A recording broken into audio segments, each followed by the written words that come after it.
Greetings, Elder Scrolls fans. I'm Max Scoville for Rev3 Games, and I'm here to give you my impressions of the Elder Scrolls Online, which is, well, it's exactly what it sounds like. It's an Elder Scrolls MMORPG.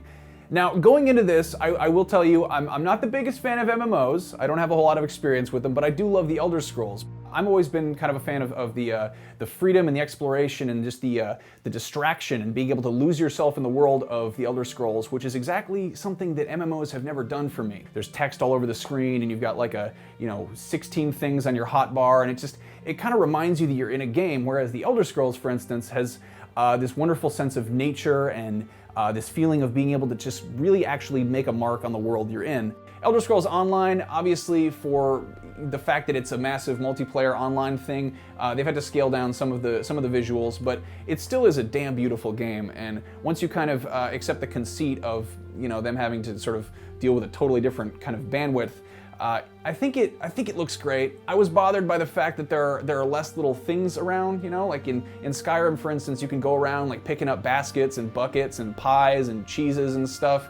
I didn't see so many of those lying around, but I was also in the very early parts of the game. That's kind of a stupid nitpick, but again, one of the conceits of this being an online game. Obviously, combat is a huge part of the Elder Scrolls games, and I guess games in general, specifically real-time combat. A lot of people really, really love the fact that the combat in Elder Scrolls games makes you feel like you're actually, doing something. You're not just, spamming a button, whereas some MMOs, tend to have that problem. The Elder Scrolls Online, I'm really impressed. They did a really good job making the combat feel good, feel natural.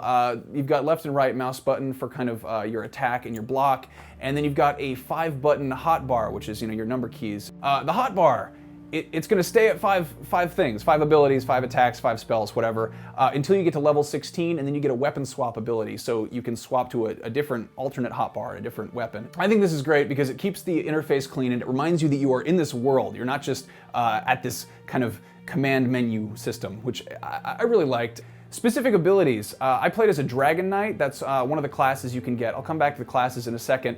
The first ability I got was a class-specific ability which was called Fiery Reach, and it was basically like Scorpion's harpoon, but it was made out of fire, and it dealt fire damage and just pulled enemies close to me, and then I could wail on them with my sword or my mace or whatever. The second ability I got was tied to shield and one-handed combat, which was called Puncture.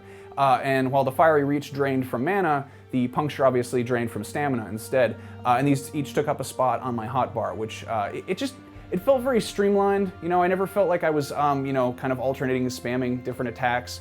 It shouldn't be unfamiliar for people who are playing MMOs, but for people who are playing Elder Scrolls, I think that it feels natural and it works. Now, coming back to classes, there are 3 classes they announced. There's Templar, Sorcerer, Dragon Knight, and then I think during a Q&A session they accidentally leaked that Nightblade would be one. So yeah, there are classes in the Elder Scrolls Online, but they're not really limiting you to be cookie cuttered and kind of painted into one corner.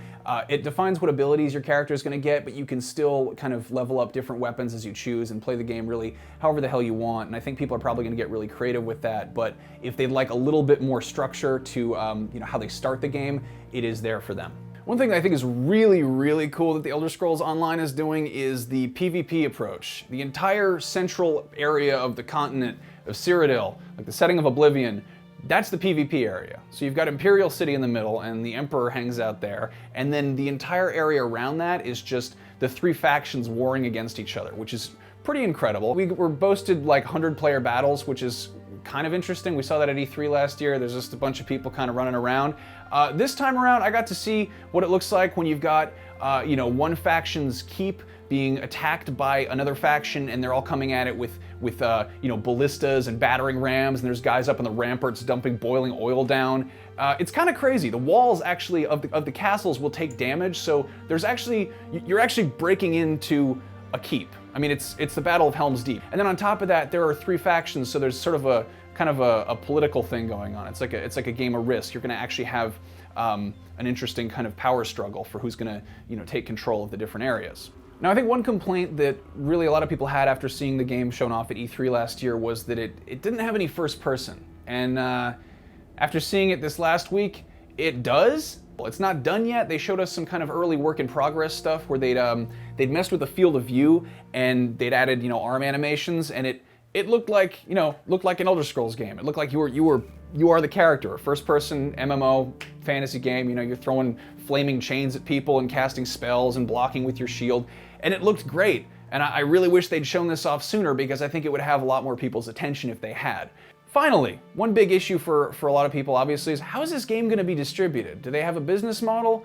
So far, nobody knows. We don't know the answer to that. We don't know if it's going to be subscription, or if it's going to be free to play, or some other magic thing. But that's obviously going to be a defining factor for some people. I didn't have the highest expectations for this. Honestly, it looked kind of like they slapped Elder Scrolls decal onto WoW, and I think a lot of people felt that way too.